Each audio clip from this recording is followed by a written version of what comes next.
जरा मुझे भी दिखा दे बेटा। मुशर्रफ साहब के दौर में जो अमेरिका ने कहा वो हम पे मुसल्लत कर दिया गया, और आज तक उस पॉलिसी में कोई फर्क नहीं आ रहा। ऑपरेशंस हुए, तालिबान का खात्मा कर दिया, दहशतगर्द खत्म हो गए। आज उससे कई गुना ताकतवर बनकर कैसे आ गए?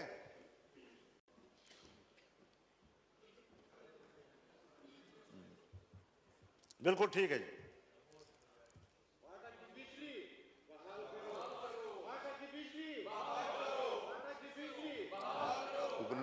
जी मौलाना साहब, जी मौलाना साहब, बस वो बोलिए हमारे।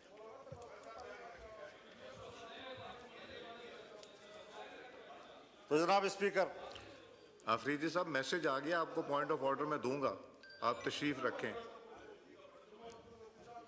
मैसेज हो गया आफरीदी साहब, मैसेज हो गया। आपकी जमात ने नाम नहीं लिखा था, मैंने आपका नाम लिखा है, और ये इंपॉर्टेंट इशू है। मैं इसको टेकअप करूंगा। अभी मैं MQM के दोस्त को दूंगा, फिर आपको दूंगा।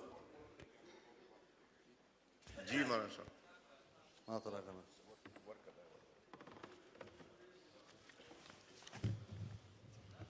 ये जो बात यहाँ की जा रही है जनाब स्पीकर, ये मेरे पॉइंट्स में लिखी हुई है, और आज भी मौलाना मिसबाहुद्दीन साहब मेरे पास तशरीफ़ लाए, उससे पहले वफूद आए, हमें मिलते रहते हैं।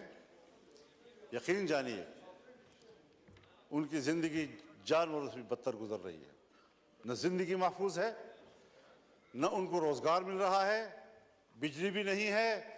कैसे वो ज़िंदगी गुजार रहे हैं आप अंदाज़ा नहीं लगा सकते उनका। मेरे भी मौका देना चाहिए। जी मौलाना मिसबाहुद्दीन साहब को फिर आप मौका देंगे जी। तो सूरत हाल आज ये है कि अमन अमान किधर है आपका जी? मगरिब के बाद आपके थाने बंद हो जाते हैं,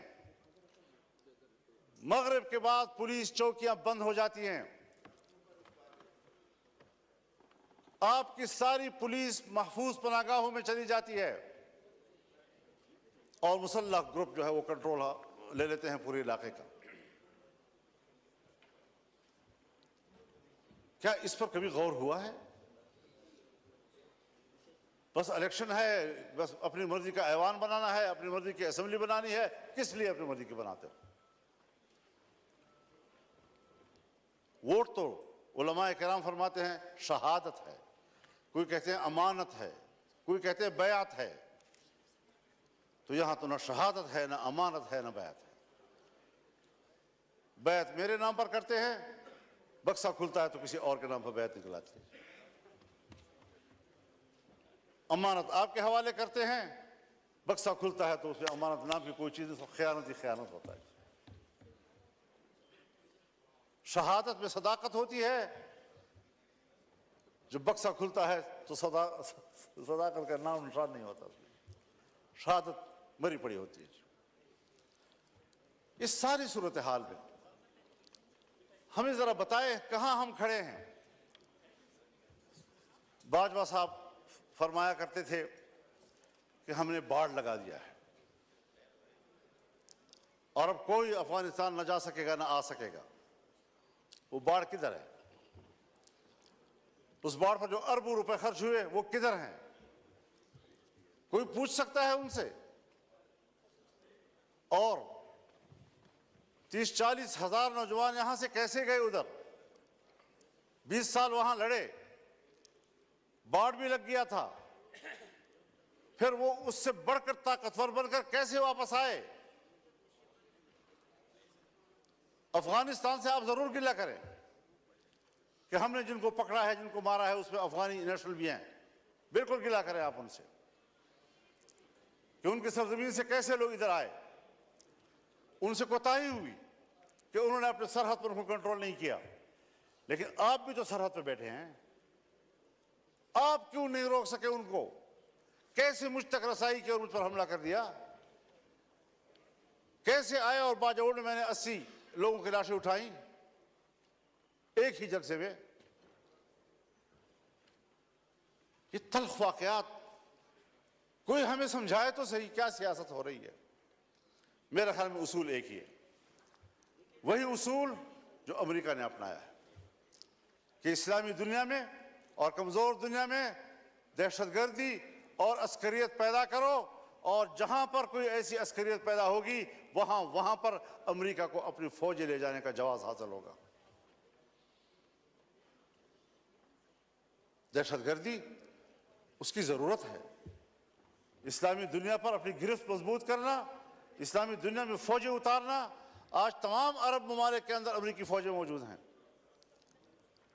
कहीं पर 5,000, कहीं पर 3,000, कहीं पर 2,000, कहीं पर 1,000, कहीं पर 500।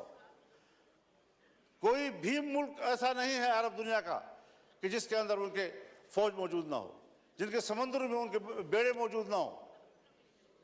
पूरी इस्लामी दुनिया को कंट्रोल कर रहा है। क्या मतलब? मैं तो अमन के लिए जा रहा हूं, इंसानी हुकूक के लिए जा रहा हूं। कौन से इंसानी हुकूक? वो इंसानी हुकूक जो ग्वांटानामो में हमें नजर आए, जहां तुमने मुसलमानों को बरहना करके बंद कोठरियों में फेंका, जिनके बर्फ के तोदों के ऊपर उनको लिटाकर उनके ऊपर बैठकर सिगरेट पीते रहे। आज भी बगराम और शबरगान के उकूबत खाने उनके खून से लथपथ हैं। गवाहियां दे रहे हैं कि यहां क्या मजालिम किए उन्होंने। उनके सामने कुरान करीम की तजलील की गई। कोई है जो इस पहलू पर भी बात कर सके?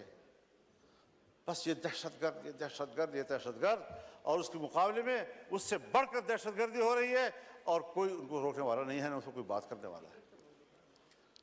इराक में क्या किया गया?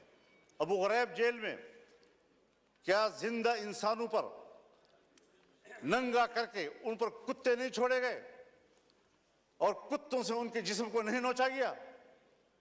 ये हैं उनके इंसानी हुकूक। इस्लामी दुनिया को तोड़ना, मुल्कों को तकसीम करना और इंसानी हक की बुनियाद पर वहां जाना। आज फिलिस्तीन में क्या हो रहा है? अक्टूबर से लेकर अब अप्रैल खत्म हो रहा है, 40,000 से ज्यादा गजा और खान यूनिस के मुसलमान शहीद हो चुके हैं। ये बच्चे हैं, ये खवातीन हैं, ये बेगुनाह शहरी हैं, ये जंगजू नहीं हैं। जंगजू से मुकाबला करो, वो आपके साथ लड़ने के लिए तैयार। सबसे ज्यादा बच्चे जो इन दिनों में शहीद हुए हैं वो गजा के हैं। कोई मुसलमान है हुक्मरान जो उसके लिए कोई आवाज उठाए? और फिर अमेरिका और बरतानिया और यूरोप इंसानी हुकूक की बात करे, जिनके हाथों से इंसानियत का खून टपक रहा है। इंसानियत का खून टपक रहा है और इंसानी हुकूक के अलमबरदार। मैं किसके हाथ पे अपना लहू तलाश करूं? हर तरफ खून ही खून और हम उसमें जिंदगी गुजार रहे हैं। और अगर मुल्क के अवाम या अवाम के नुमाइंदे कोई किरदार अदा कर सकते हैं तो उसके इलेक्शन का यह हशर कर दिया जाता है जो हम देख रहे हैं। तो जरा इस हवाले से हमें अपनी तारीख को भी देखना चाहिए, हमें आने वाला मुस्तकबिल ठीक कर लेना चाहिए। यह क़ियादत का मसला है, यह क़ियादत का मसला है। मैं तो आज भी कहता हूं और हमदर्दी की बुनियाद पर कहता हूं, जनाब मियां नवाज शरीफ साहब से भी और जनाब शहबाज शरीफ साहब से भी और अपने बरखुरदार बिलावल ज़रदारी साहब से भी कि अवाम के लोग हो, चलो इकट्ठे अवाम में जाते हैं, छोड़ो इस इक़्तिदार को, आए इधर बैठें और अगर वाकई लार्जर ग्रुप पीटीआई है दे दो उनको हुकूमत।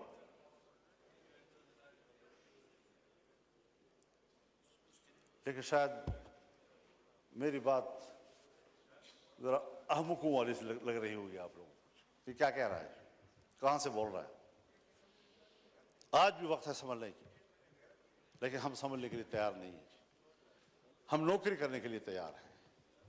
तो फिर जाहिर है कि हमने भी अज़म कर रखा है कि इस गुलामी के खिलाफ जंग लड़ेंगे, मैदान अमल में आकर जंग लड़ेंगे, पब्लिक में जाकर लड़ेंगे, आईन और कानून के दायरे में लड़ेंगे और मुल्क को इस गुलामी से निजात दिलाएंगे कि या तो हमारे ऊपर आलमी कुव्वतें हुकूमत कर रही हैं या फिर हमारी एस्टेब्लिशमेंट हमारे ऊपर हुकूमतें कर रही हैं।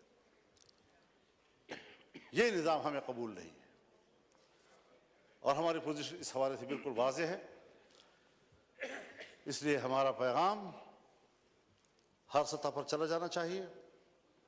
हमने जाना है इंशाअल्लाह 2 मई को कराची में मिलियन मार्च होगा इंशाअल्लाह अज़ीज़। 9 मई को पेशावर में इंशाअल्लाह मिलियन मार्च होगा और अगर किसी ने रोकने की कोशिश की तो वो सिवाय इसके कि अपने लिए मुसीबत को दावत देगा और कोई नतीजा उसका नहीं निकलेगा। वो आवाम के इस सैलाब का रास्ता नहीं रोक सकेंगे और इंशाअल्लाह अज़ीज़ ये जद्दोजहद जारी रहेगी और उम्मीद रखनी चाहिए कि इसमें आप भी हमारे साथ होंगे।